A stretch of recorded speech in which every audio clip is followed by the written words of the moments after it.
Hello and welcome back to the Perth to Paisley Podcast, episode number 231. And let's be honest, that was definitely the worst performance of this, admittedly, fantastic season. To discuss that, and to be honest, again, if you watched it, try and get an episode out of this game. I, as ever, am Danny McIver, joined by Adam Kennedy. Adam, it's been a couple of weeks since we last spoke. How are you? Somewhat miffed, McIver, because obviously plans to head to Dubai for a warm weather training camp were put on hold. I wonder what's been done in the fortnight since our last game. But in saying that, it's really tricky this because I left Rugby Park on Saturday night thinking gonna have to try and be as positive as I can be, not throw in the towel as such. But now we've started recording, I think that's going to be really tricky and probably trickier than I had initially anticipated. How are you? It's great. Loving life. I'll be honest, right? I knew there was a bad sign ahead of this game because I'm always, as I'm sure you are the same, ever grateful to our listeners and watchers on YouTube. And after last episode, I was about to say last week's episode, but no, last episode, we got a comment from someone who, you haven't seen this, but I have. This is on YouTube. Yeah, I read this and was just like, oh, okay, that's probably a bad sign. Okay. Because an individual with the username Big Bob Jangles, so thank you very much for the username. Yeah, it's excellent. So it's lovely. Said, I listen on Spotify, and this is the first time I've seen the video and put a name to a face, or most notably, a voice to a face. Lads, you've shattered the picture in my brain. Daniel, you were a big, bald, specky bastard in my mind, and Adam was at least 10 years older.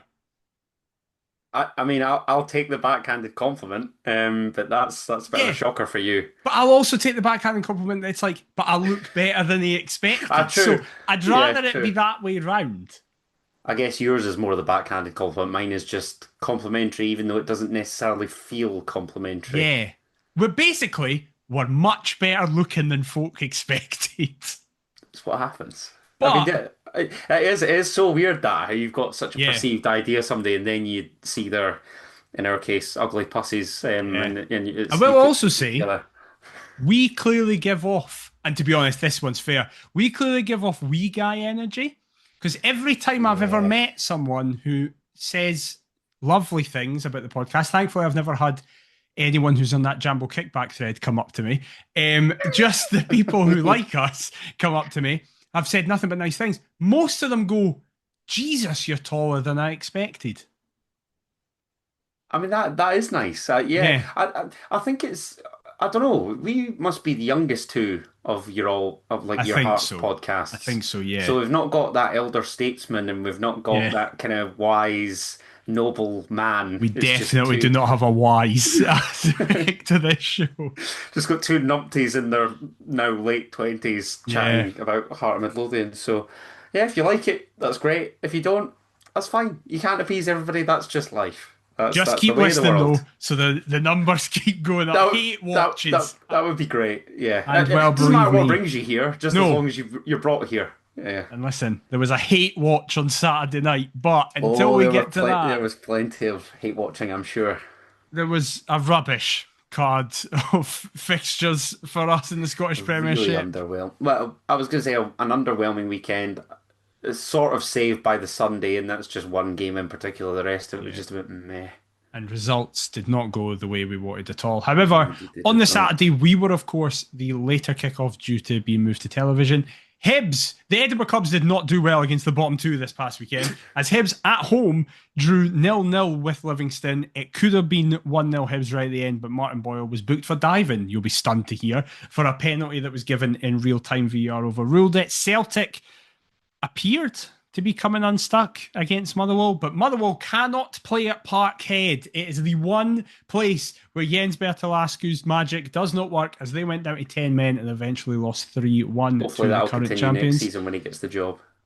100%. And the new Aberdeen manager, Stephen Robinson, which has happened since we last spoke to you, got off to a stuttering start in his tenure, as they did take advantage of some insane goalkeeping from Scott Bain to go 1-0 up, but right at the very end of the game, Barney Stewart equalised to make that 1-1. And then on the Sunday, as you said, 2 games, Rangers narrowly beat St Mirren, managerless St Mirren 1-0 at New St Mirren Park. And then, as ever, the most entertaining derby in Scottish football, the Dundee derby delivered, as Dundee United basically had their own happy new year, because they were 2-0 up in the 90th minute, and in the 98th minute it finished 2 each. Stephen Pressley is doing God's work at that football club.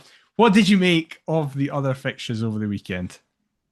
I certainly hope that Stephen Presley's God work doesn't continue this weekend. Oh, no. However, if we go chronologically, Aberdeen, I expected to actually get beat because Falkirk have beaten them 1-0 both home and away this season. But obviously, I think that's something of a new manager bounce. In Stephen Robinson's first game in charge.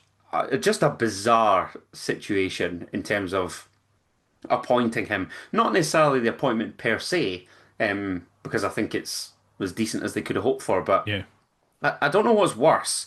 Lutz Pfannenstiel bragging about kind of his global contacts book, or the names that Aberdeen thought that they were going to land in their current predicament and kind of their fans' delusion, I guess. Like, just a really, really odd, bizarre situation. Like, Alan Burrows has obviously worked with Stephen Robinson before at Motherwell, and this just reeks of a panic appointment. I hadn't thought of that. That's a good point, actually.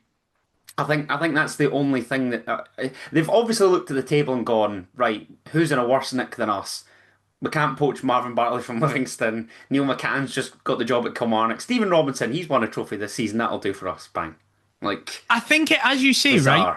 See if Jimmy Tillwyn got sacked, as he did in the first week of January, and then within a week they announced Stephen Robinson. I think a lot of Aberdeen fans would have been like, all right, okay, just off the back of a massive trophy and then he's got stuff. a fortnight, albeit not the entirety of the January transfer window, but he could try and make something happen at least. Yeah, and St Mirren hadn't had their massive decline since then as well. Exactly. It would have made sense for both he and Aberdeen, because ultimately he's striking while the iron's hot. Yeah. And they rob a relegation rival of their manager.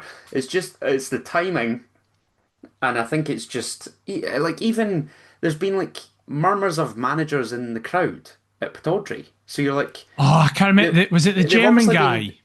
What's his name? Schwartz or Schwab? Yeah, or something like that. Yeah. And you're thinking, well, okay, so what's the deal then? Can you not just appoint him? Aberdeen publicly said that the guy was there. Yeah, they've come out with statements, and then I feel for Stephen Robinson, because first of all, the response to his appointment has just been wow. Yeah. And ultimately, it's a bit like Danny Roll at Rangers. It wasn't anywhere near their first choice, but he's just got the job because they've had knockbacks from, I presume, knockbacks anyway from other candidates. Yeah. I do think we know what Stephen Robinson team's going to be, and he kind of, in a weird hammer way, throwers than Aberdeen currently are. Yeah, in a weird way, it kind of feels like McInnes at us, where I was like, I just assumed Robinson would be Aberdeen manager at some point. It's got that feel to it, doesn't it? Yeah. You can't really put a finger on it. Elsewhere, Hibernian, holy fuck, like really, and Martin Boyle. Thank God he's away at the end of the season, because I just cannot be arsed with his antics, let's just say. Yeah. It's insane that penalty was given in real time, by the way. Oh, I'm not the VAR's biggest advocate, let's just say that, but thank God that at least it decides to intervene here. I also think that VAR got decisions right at Parkhead, sadly. Yeah. Because ultimately, I was kind of questioning the double jeopardy at the time, but then it's about intent, isn't it? And Emmanuel Longuillo just has absolutely no intent to play the ball. He's merely looking to haul Dyson Maeda to the ground. Yeah. So annoying that Motherwell do this. They lull you into a false sense of security by taking the lead at Parkhead, and then there's a mishap at the back, or that one stray pass where they try to play out and should just fucking shell it long, and it comes back to ultimately cost them, because they've conceded an equaliser, and then it's only a matter of time before Celtic find that winner. So that was very annoying. Mother's Day on Sunday, so big up all the mums. I wasn't watching St Mirren Rangers as a result, but I was back There for the was that. Dundee derby, and by all accounts, I certainly chose the right game. St Mirren Rangers, they're just grinding out results as we have been recently, so I can't really fault them for that. Um, but the Dundee derby is just a magnificent fixture. I fucking love it. Very seldom does it disappoint. Yeah. And that's kind of the reason why I'd love to see both. And we're talking about like teams that would want to see go down. I wouldn't want either Dundee club to go down. Yeah, I I get don't that. think. I think it's a massive, massive game in our top division and one that always seems to entertain. Don't get me wrong, I didn't fancy United heading into it. So when they Yeah. raced into a 2-goal lead, I thought, wow, that's a big result for Jim Goodwin, and obviously the Tangerine side of Dundee. Um, However, what an absolutely bonkers last, 4 minutes? 90 Yeah. plus 4 and 90 plus 6 or 8. 7? Crazy. Absolutely crazy. Not ideal timing with Dundee getting Aye. that lift heading to Yeah. Tynecastle, but I think they'd be more buoyant had they won the derby. So it's like, I think we'll take it heading into our game, all things considered. But just it's the Celtic and Rangers results, isn't it? You're just Aye. begging for somebody to do something, and that's ultimately that. I'm devastated that the greatest team in Scotland, Britain, Europe, and the world are now out of the title race Yeah. because that would have just been fun. And the fact they've still got to play us twice is not great. Nope. It is not indeed because of mainly what happened on Saturday night as Hearts travelled through Ayrshire to try and pick up points against a team that this season, regardless of their form, they've not done brilliantly against.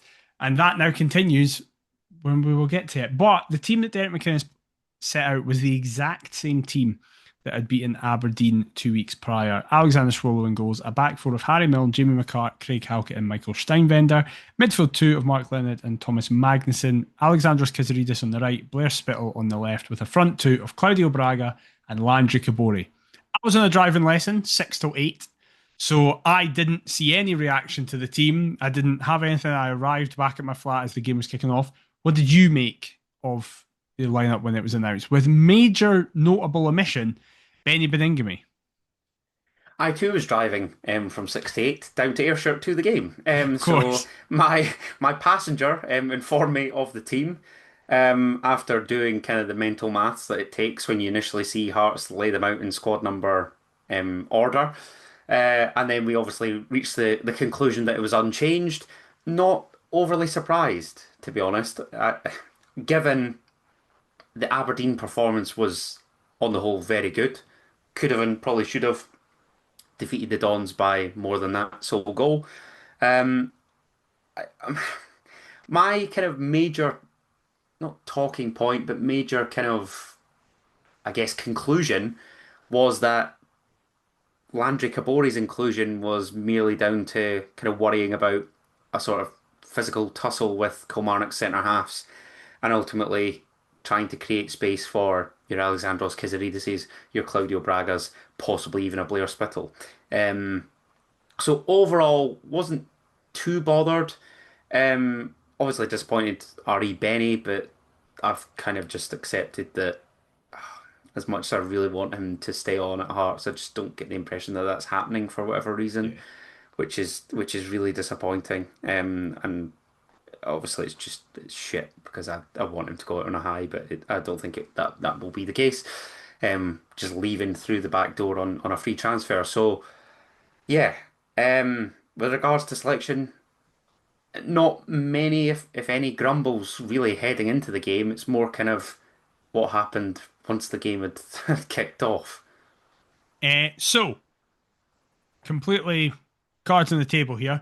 Hearts didn't. I watched this game live, obviously, at home, but Hearts didn't release a highlights package. Sports Scene did, and it was 120 seconds long, and it had 4 highlights in it. So I have 4 lines, and 3 of them are in the first 25 minutes. So Well, ultimately, McIver, what did we create? We created 3 shots on target. I can't even I remember the third one.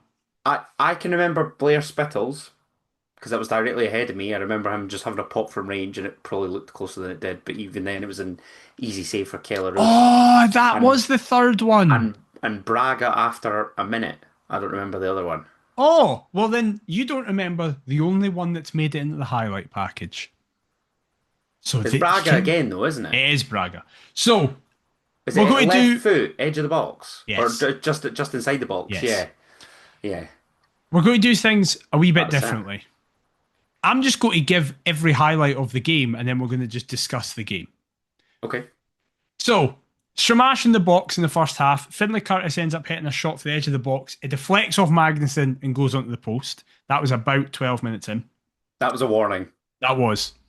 Killie score because Greg Kiltie crosses a ball into a completely unmarked Larson.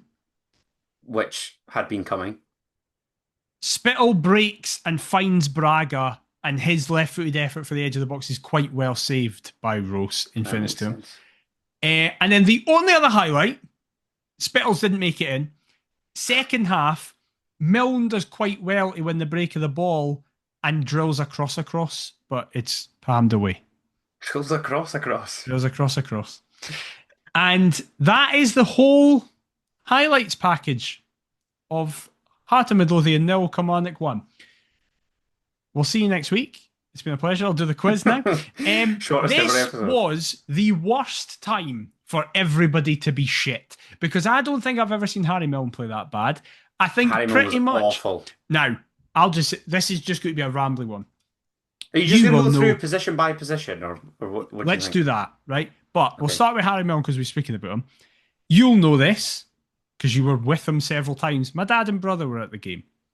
Yes. My dad made a point that he thinks Harry Milne's injured because he kept noticing that whenever the ball was on the other side, Milne was stretching out his leg and then eventually came off.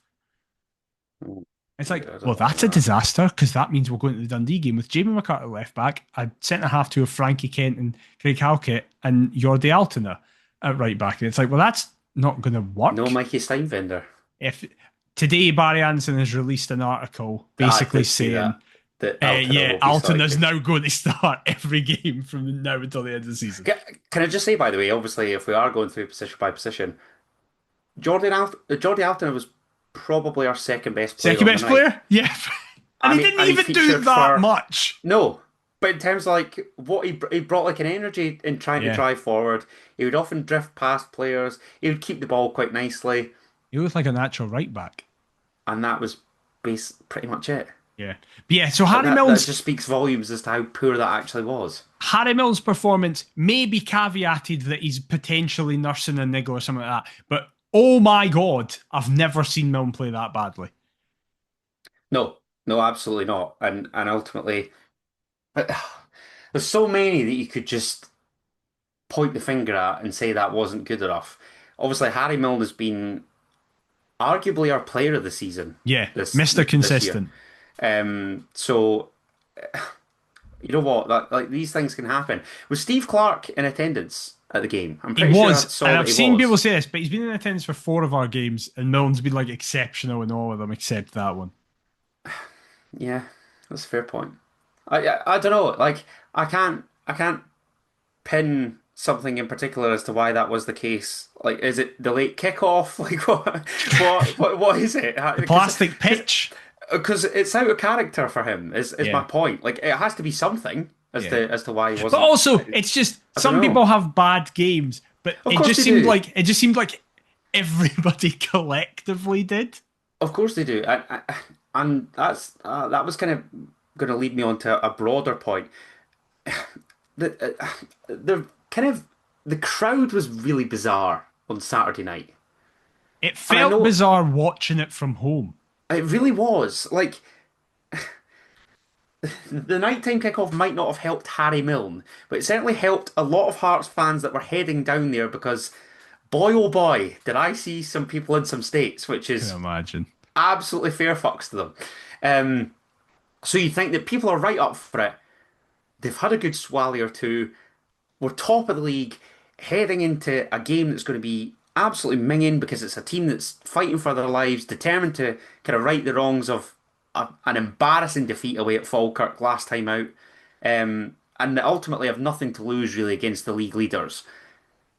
Why then we as a fan base are so flat and don't immediately get behind the team from minute one, I just simply cannot comprehend. And it was made worse after Killy scored. There are people that try and start songs, and I'm one of them that I'll probably join in most, if not every song that gets sung to try and get something going. But I genuinely felt for people that were trying and would just immediately be shut down because nobody else is even remotely interested in singing. And that was made worse as soon as we went 1-0 down. Like I say, it just, I don't understand it. And I know that it takes two to tango. I've said that previously in terms of I know, but we've been doing on the squad's been doing it all season. Like 100%.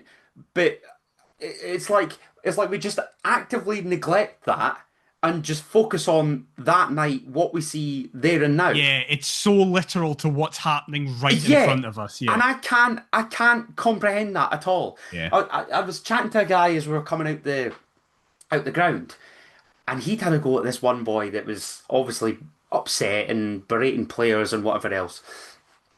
And he said, I don't know why we're like this. He said, if you'd been offered, hypothetically, the chance to be 2 points clear at the top of the league with 8 games to go, having watched that disastrous 2024-25 campaign, you'd have taken that all day breakfast, no debate. So why then aren't we like up for this? I can't explain it. I can't understand it. It's so strange to me. And you would have thought that the late kickoff and plenty of alcohol would have helped said matter, but it did. It was so flat. Arguably the flattest crowd that I've been involved in all season, bar maybe Livingston at home. We are obviously, over the next kind of half an hour, going to be quite critical of players for their performance on Saturday night. And one in particular, I know I will be critical of the last few months of performances. But it's all with the caveat of, like, I would like to think that we are purely talking about, like, performances, like football performances, and have an understanding that people have dips in form and that they're people and stuff like that. I've obviously gone on record before saying I don't understand booing at I was about to say the best of times. You typically don't boo at the best of times. You typically boo at the worst of times. But you know what I mean? I don't agree with it even when we're finishing 7th last season and it's going disaster, because I just don't think it offers much. I don't think it does anything positive.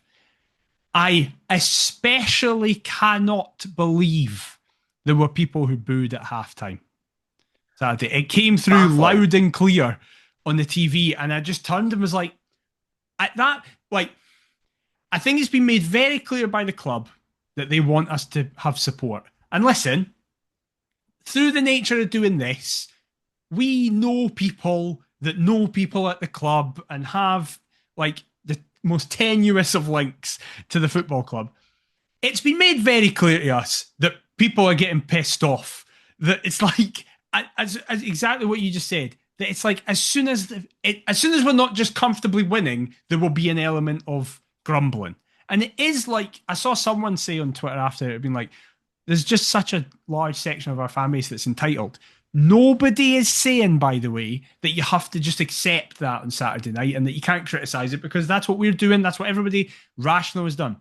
But to boo and kind of just be like, oh, well, Michael Steinvender is just shit and shouldn't play for us again, ignoring the games that he's done well. He's clearly not a starter for us, and he's clearly not, hopefully in the Jamestown model, we get beyond players of his level. But it's like, yeah, he's having a tough time, mate. Maybe try and, like, support him through it. Get behind him, yeah. Yeah. I couldn't agree any more with that.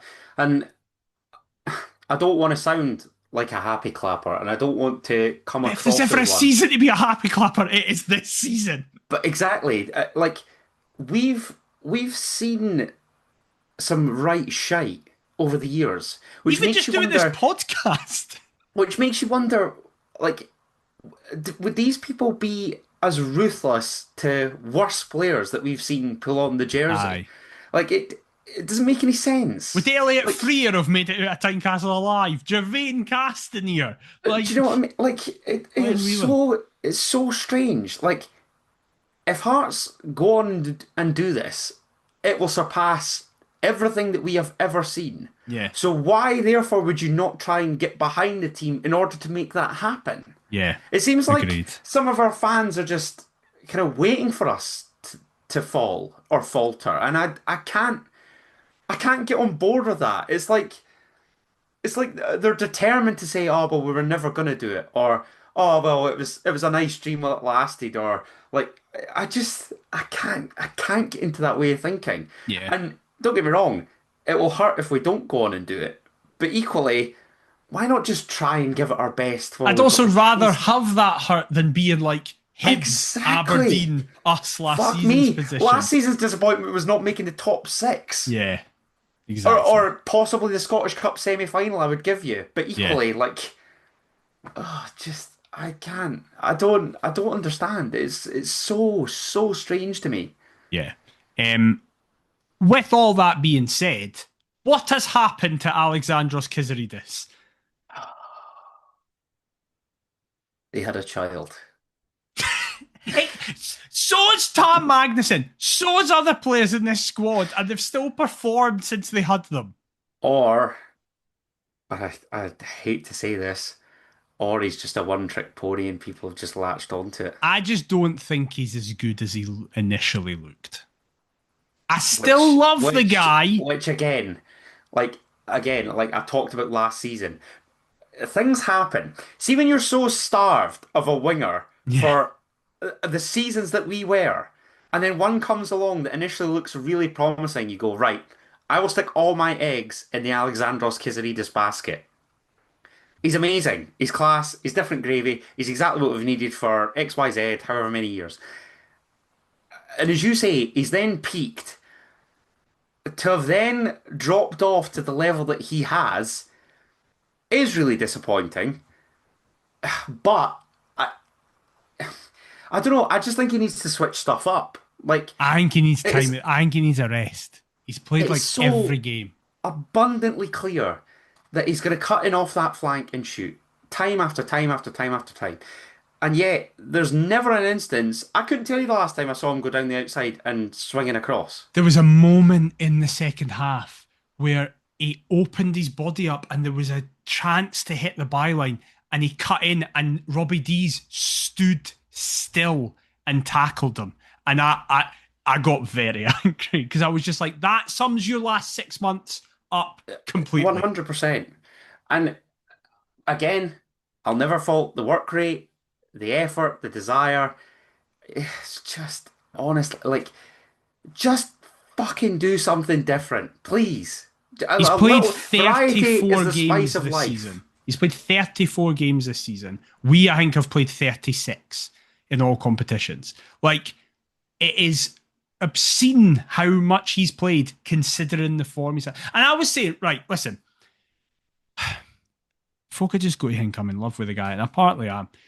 What must you be thinking if you're Sabah Jota on that bench? Because once again, he came on. The exact same thing when I was driving back up the road with my mate in the car.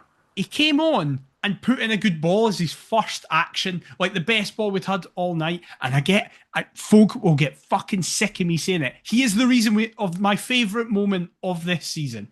And bluntly, I think that's enough to get you a start. One start is all I'm asking for, Del. You're not telling me that he can't be more effective than Kizaridis has been since October with the Celtic goal. I was going to say he even popped up with one or two, but since the Celtic game, I can count on one hand how many good performances Kizaridis has, and I still think I'd have fingers left. I can only remember the one goal, and it was that Dundee United at Tannadice against United. Yeah, same. Listen, still fucking love the guy, and as you say, if we go on to do this, he should get statues with everybody else in this squad, right? But it's like, for his own sake, drop him. And even use him as an impact sub. We've not even seen that. Yeah, I've got no qualms with that either. Imagine him coming on, fresh legs, run at a fullback. You'd be laughing. Yeah, exactly. Do you think therefore that Dundee is the game to do that in? Yes. Although in saying that, because we head to Livingston, obviously not next kind of after Dundee or whatever. Yeah. Penultimate fixture before the split. Like, he came off the bench at Livingston and made... It's like the one example of him impact. as a sub, and it was like, it worked perfectly. And then kicked on a wee bit after that. Is it just something as simple as that? I also think... I don't think Derek McInnes is overly impressed by our wide options. Because Alan Forrest was back on the bench at Killie, who will most likely be away. We've seen next to nothing of Rogers Matto. 9 minutes of Matto. Who I don't even know is a winger, or is he a centre forward? I can't tell you because, again, I haven't seen him. And Kajota has been favoured on the right from the glimpses that we have seen in order to cut in and kind of cross or shoot with his left foot. So, and then we'll get to a guy that came on at half time. Good God, what is Islam Chesnikov? He's an enigma. Is he? I don't think there's much to him, to be honest. What I've seen, he just looks like a Kazakhstani Alan Forrest. If I'm honest, he's just like quite hard working. Will try stuff, but it doesn't really come off. Doesn't come off from. No. Yeah. And again, I hate to say it because I've said it for a good few weeks, but the signings that arrive with all the fanfare are the ones that always flatter to deceive, and it's always the ones that you initially didn't hold high hopes for that kind of blow your expectations out the water. Yeah, exactly. Because like when the Jamestown stuff happened, everyone was like, "We're signing a Portuguese guy for the second tier of Norway." Okay, that right, sure, whatever. I do like going. I see very occasionally people repost kind of the responses to the Braga announcement tweet, and you're like, "Yeah, it wasn't just Hearts fans." Let's speak about him. Carry on. Let's speak about him because I think he was our best player again. But he was. But I'll say this, right? I know what you're going to say. It's not actually aimed at him. It's a wider point because his partner in crimes against football, I was going to say, Kabore.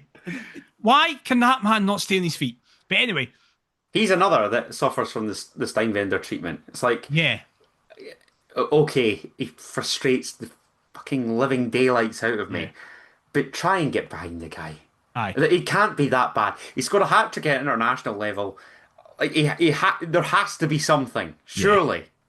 But he got brought off, which I think was the right decision. But actually, much like we did at Ibrox, taking Kabore off and having Braga go through the middle completely nullified Braga. Braga didn't do anything in the second half because he doesn't. I think Braga clearly is not a lone striker. He needs that partner with him.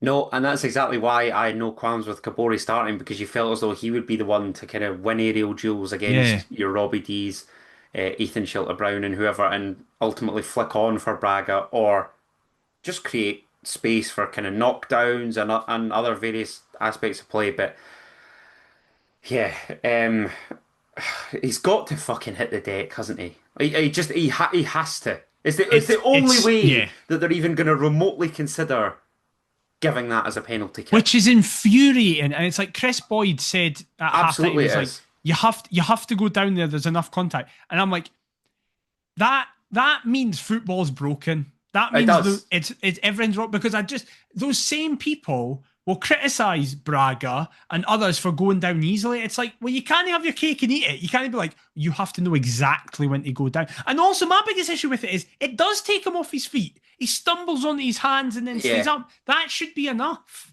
Yeah, I mean, I don't think David Dickinson, it was David Dickinson, wasn't it, in the middle? Yeah, I don't think he had a great game, that's for sure.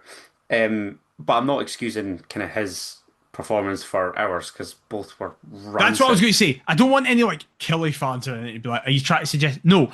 Even if Killie were good and deserved the win. Killie deserved the win. Absolutely, kind of what I expected a team at the bottom would be doing, fighting for their lives. I tell you what, that is some response. You could see that they've worked, because that Falkirk defeat, like that is as good a response as they could have hoped for a defeat like that. So fair play to Neil McCann. I think Kelly are going to be all right. I think it's St Mirren that might That's fair. fall into That's that fair. playoff place. I think you said it a week or two back, but Yeah. now I'm starting to believe that, yeah, Kelly could be the ones to overtake St Mirren to And safety. hey, the one major positive of us losing to Killy is that there's now only 6 points between Aberdeen and 11th. So, well in, Neil. But Every yeah, cloud has a silver lining. listen, Sorry, you mentioned Aberdeen there. yeah, My gripe was people that would talk about this as like Dennis McInnes encouraging players to cheat. That's not encouraging players to cheat no, in Braga hitting the deck. Peter Leven had one with Lyle Cameron. I think it was the yeah, Celtic game, Tawdry recently. yeah. And I've got no qualms with a coach or a manager telling his player to not con the officials, but if you feel No, there's contact, contact, go so go down. down. Yeah. Yeah, exactly. Sorry for cutting you off there. No, you're fine. I do think, listen, we were absolutely hopeless on Saturday. The Terrible. one the one hope I have is that it's like, right, okay, we've properly got that out our system now, hopefully. I don't agree. My dad made this point, right? Obviously, Hibs, Celtic, Aberdeen, Rangers fans are going like, haha, bubble burst and all that. I don't think that's what that was. I think, because it's like, we've been playing like that for a while, but winning narrowly. And I think that was always going to happen and catch up with us. So hopefully, Very much like their goal had been coming. I think that result had been yes, coming one way or exactly. another. Yeah. I would like to think McInnes goes, and listen, we're seeing today from Barry Anderson that apparently the system's going to change and Alton is now going to come in When you generally say and the play. system's going to change, if I see a back three, No, I will in not terms of consider even attending. we're going to stop doing what I have been critical of McInnes this season, and all our losses have been trying to just like Motherwell don't match up a team. Motherwell go, we're going to play our way, deal with it, and sometimes that doesn't work, like we saw against Celtic at Parkhead. But generally, Motherwell just go, no, it doesn't matter who we're playing, we're doing that, and I think that's what we should do. And what I hope is that we'll now have a system with rampaging, overlapping fullbacks and tough tackling in the middle to play on flick-ons to Braga, because that's when I think we're at our best, with Milne and a right back overlapping, and that is Altona's entire game. So hopefully, to take us into Dundee, we're in a position. Obviously, we're at home, and that has been a complete fortress this season. It's been unbelievable. Only unbeaten home team in the league. Yeah, it's been unbelievable how well we've done at home. But for you, is it more of a personnel change up / issue, or is it a mindset / tactical approach? Well, that's probably leading me into my next question, because obviously there's murmurs that Cammy Devlin will be back. Yep. Oisin McEntee obviously came on for Tam Magnuson, so Who fractured his face. as frustrating as it was to lose Magnuson, at least McEntee's back. Yep. Lauren Shankland is another that is in the pipeline to potentially play. It's also abundantly clear that we're a much better team with Shankland in it. Yes. However, my issue is Landry Kabore loves scoring against Dundee teams, and that's all he can score point. against. So this weekend, if I had to pick one to come back out of Devlin or Shankland, I'm going Shankland. Yeah. Definitely. But would I rush him back in for Kabore? I know Kabore was awful at Killy, but he creates space. He is a nuisance, he's a pest. And this could be an opponent that he might fancy scoring again. So I really don't know. I think tactically is probably a bigger issue than personnel. And I also think, not necessarily solely tactics, but I think our energy and our mindset. Whenever we have faced a setback this season, we have bounced back in the very next game. Yeah. By hook or by crook, we have found ways to win football matches. Do I think that this Saturday will be particularly pretty? No. Do I feel as though Hearts could get back to winning ways this weekend? I do, yeah. So, ultimately, I'm not going to be asked as to how we get the result. But I think if we are to get a result, and again, you mentioned this earlier, it shouldn't be up to the club to tell the fans to get behind the team and the players. It should be on us as fans, people that saved this club from its dying death, the people that refuse to sit back and let our club die, people that go week in, week out and Heart of Midlothian is a massive part of their lives. I want to see a real energy and feel good factor from the stands. Losing games is nothing new to Hearts fans. We've been over the piece. However, it's not how you start, it's how you finish.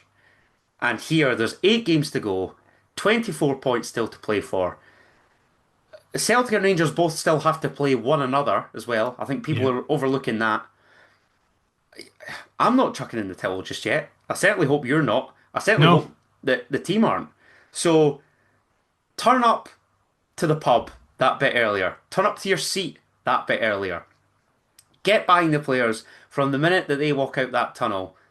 And let's just give this a fucking good go. Because ultimately now, we have nothing to lose. What is there now? People are saying that our bubble has burst. And to be honest, I'm quite glad that this has happened. Because, and I know that that sounds strange, but people's attention now turns back onto the old firm. Yeah. It will be a travesty if Rangers, who haven't spent 40 to 50 million, do not win the Scottish Premiership. If Celtic, who have won 14 out of the last 15 titles or whatever the fuck it is, don't win the Scottish Premiership and are on for a domestic double. Hearts were always the underdogs and will continue to be the underdogs. So I'm dreaming of an underdog story. I don't know if you are or if you're not, but if you are, fantastic. Let's all get in unison. If you're not, catch you after. Very well said. And from that, I assume you're predicting Elvis comes in and batters us 3-0. Simon Murray hat trick. Exactly.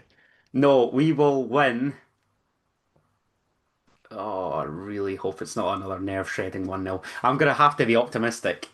Do you know, Dundee at Tynecastle, I think, is that our biggest win of the season thus far? 4-0. Yeah.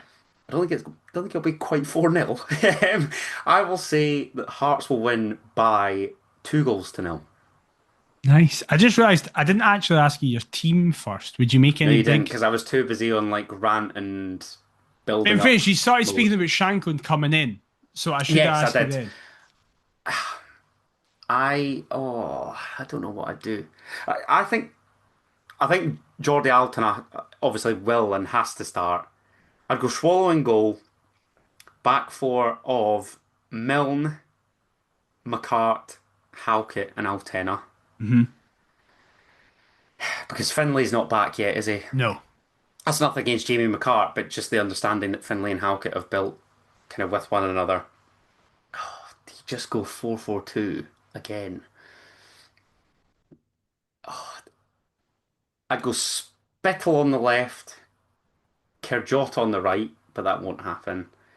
And Leonard and McEntee in the middle. Braga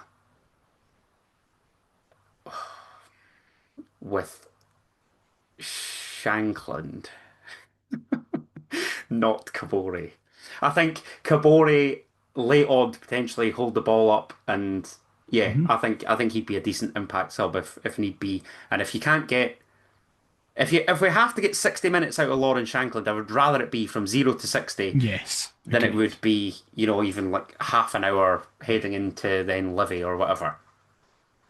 That is the exact team I would play as well, but I'd start Devlin. Would you? Yeah. I want McEntee. Yeah. I'm like, I just want them back. Nice. I miss them so much. But if Devlin isn't, he'd be another that'd be fucking brilliant to bring off the bench. If we're protecting a lead, just bring Cammy on. Yeah, exactly. Yeah, 100%. So if your team started, I would be delighted with that. But Kajota will not start. No. There is no way we'll have a right-hand side of Alternate and Kajota. But fucking Dre Wright will be licking his lips. Aye, exactly. I'm also going to go 2-0. I think we'll win 2-0. Nice. We've got this. I like it. Elvis, just do us a favour. Come on, mate. We're hoping for Hearts to beat Elvis's jobby team. We're hoping for a new manager bounce at Ibrox. And a repeat of Wilfred Nancy's defeat at Tannadice. Big, what could possibly go wrong? Jim Goodwin. Come on, you can do this, Jim. Please. Oh, God. It's not going to happen. I'm terrified. Anyway. EMA all the way. We'll see. Before we have finished tonight. As ever, we have the quiz. I don't think we've done this. Who am I? I've searched, and I don't have any memories of it. But there's an element where I'm like, I'm surprised. You're adamant that we have. I would just be surprised if we've not done them. So we'll see. But of course, we have the 4 questions beforehand. We have a true or false, a normal question, a multiple choice, but then another question that plays into the true or false. Ooh, okay. So we'll see. It's a bit different. We start with the normal question. Who scored the last goal for Hearts versus Dundee? Claudio Braga in the 1-0 at Dens. He's 1 for 1. It's a good start. Everybody just overlooks that for the Gordon save, don't they? Yeah, exactly. He must have been raging. It was a great goal as well. Question 2 is your multiple choice. How many games have Hearts won in the 9 that Lawrence Shankland has not been available to them this season? Fuck, I thought I saw this. Is it 1, 2, 3, or 4? Oh, shit. I think that the record was 1-4, drawn 1, lost 4, so I'm going to say 4. That is the exact record we have without Lawrence Shankland. And is it something like 15-1-1 with him? So, it really shows you how important Shankland is to this team. So, with Lawrence Shankland, Hearts have played 21, won 15, drawn 5, lost just 1. That's wild. Goals per game are 2, and points per game are 2.38. Without Shankland, played 9, won 4, drawn 1, lost 4. Goals per game, 1.1. So nearly an entire I wouldn't have told you it was high as that. But nearly an entire goal down. Yeah. And points per game is almost half in 1.4. The GOAT. He just is so crucial to this side. Unbelievable. So you're doing very well. You're doing very, very well. I'm all right there. True or false? Hearts have lost all of their last 3 televised games. Thought I saw this because they're all away from home, aren't they? It's Rangers, Kelly, and St Mirren. Yeah, true. It is true. And question 4 is, who are the 3 teams? Yay! So, you've got 4 out of 4. Very well done.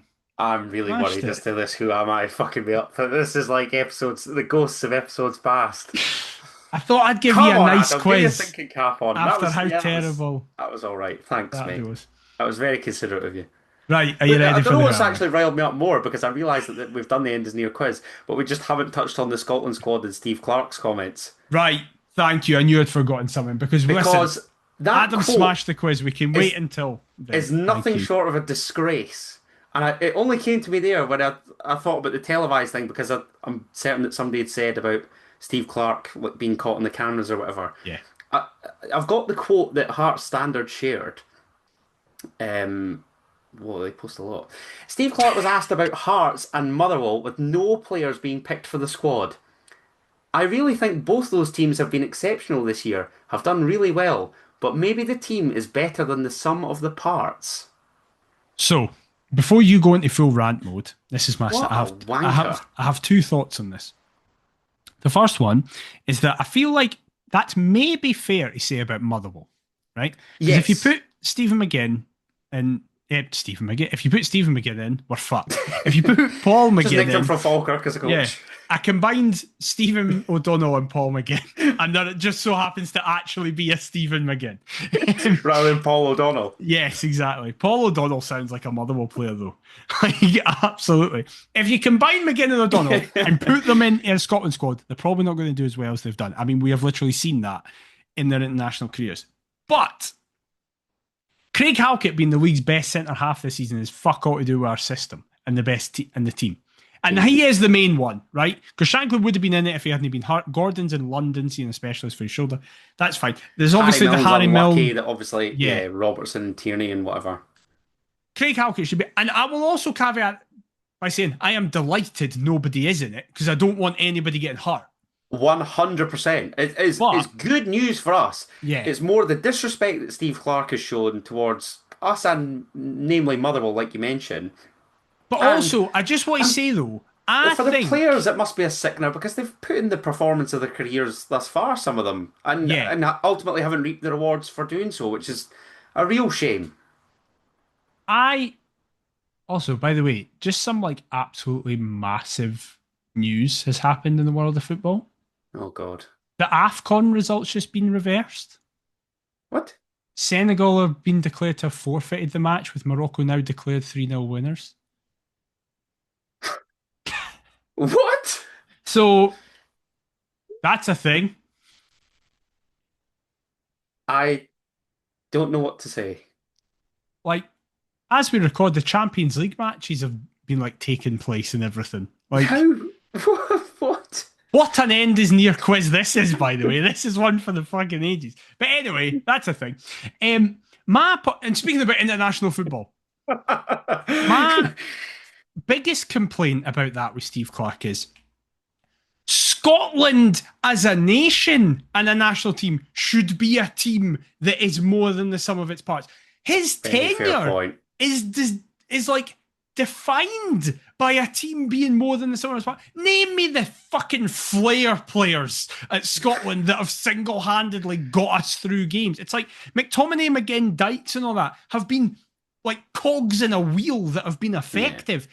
Yeah. Fucking like, we should be modelling ourselves off Wales when Bale was there. Where it's like we just fucking work and are hard to beat down. Denmark, Iceland of years gone by. Like, how arrogant is that to be like, nah, we don't need these guys. I'll just keep taking Grant Hanley and a Wrexham centre half. Well, that's what I was going to say. So I've got the squad here for those that missed it. 3 goalkeepers: Scott Bain of Falkirk, Nottingham Forest's Angus Gunn, and Liam Kelly, obviously at Rangers. So one of those plays regularly. Yeah. Be that Bain. Baffling. Defenders: Hibernian's Grant Hanley. Why? Because I could have sworn that he was injured. Yeah. Jack Hendry, who's playing over in Saudi still, is that right? Yeah, I think so, yeah. Dom Hyam of Wrexham, as you mentioned. Bristol City's Ross McCrory. Scott McKenna, who is... Oh, where is he these days? He's not still in Copenhagen, is he? No, he's... is it Dinamo Zagreb that he plays for? He plays for Dinamo Zagreb. Yeah. Correct. And Nathan Patterson, who's in the team. Fuck me. Andy Robertson of Liverpool, obviously. John Souttar, who has lost his place in the Rangers team. And Celtic's Kieran Tierney. In midfield, you have Bournemouth's Ryan Christie, Lewis Ferguson of Bologna, Billy Gilmore at Napoli, Andy Irving, Sparta Prague, John McGinn of Aston Villa, Norwich City's Kenny McLean, at Napoli's Scott McTominay, and Lennon Miller of Udinese. And then the forward line, you have Torino's Che Adams, Tommy Conway of Middlesbrough, Finlay Curtis at Kilmarnock on loan from Rangers, wild, Lyndon Dykes, who's just moved to Charlton, and Ipswich Town's George Hurst. Is Tommy Conway hurt? Good question. I thought he'd been featuring somewhat regularly, but... Yeah, because why is he not in it? That's weird. Tommy Conway is. Oh, is he? Sorry. Yeah. I didn't hear you mention that. I was like, why is he not been in it? No. Yeah, listen. I am a man who does not care about the national team. I will watch the World Cup game. We will be doing Perth to Paisley at the World Cup because we're not missing a chance to finally fucking do one of them. But I don't give a shit. And I never want Hearts players to be in the squad because I just don't want Hearts players getting hurt. But it's like... It's a sin of I this just can't season, be honest with season. Bulls. Just come out and say, I don't want to take Hearts players because I'm sticking with the guys that I just always pick. That's what I'm doing.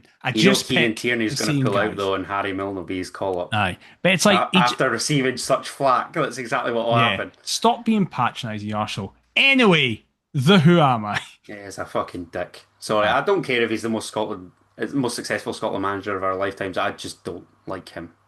There, I said it. Sorry, I had to get that off my chest. I feel better now. I knew I was forgetting something and I couldn't remember what it was, so thank you for bringing it back. That quote is just wild. Aye. It's like, this is the man that's in charge of our national team. Yeah, fair. That is a fair point. Right, are you ready for the Who Am I? Yes, sorry to keep everybody waiting. Oh, God. I've just got his Wikipedia up and I've been blinded by it. Right. I think you mean Steve Clark's. No, yeah. This is the light reflecting off his head. That win percentage. Jesus. I spent my youth career at a former European champion side. I have played in 2 continents. For Hearts, I started in a cup final. And I have 3 honours in my career, but none of them are major honours. Who am I? Fuck. I thought up to a point it was said Gary Jankowskis because I saw he would celebrate his 50th birthday recently. Oh, did he? Yeah. But obviously the fact that none of it is a major honours. I think there's one thing. His Porto Champions League win. Yeah. Oi, oi, oi, oi, oi. Oh, I've got. I was going to chuck out a couple of names as kind of what I'm thinking. The 2 continents thing. I'm thinking somebody like an Ibrahim Tal. Is that right? They started in. What did you say? Started in a cup final win or just a cup final? For Hearts, I started in a cup final. So it could be a win. It could be a loss. Yeah, thanks, mate. I'm well aware as to how cup finals work. Cheers. I'm just making sure, right? We've been down this road before. Oh my God. It's not a lot to go off, yet the 2 continents thing's really throwing me. Oh. Right, okay, let's strip this back. Oh, God. Started. What did you say about his youth career? That was a former European champion? Yes. But there's no mention of like how many clubs he's played for.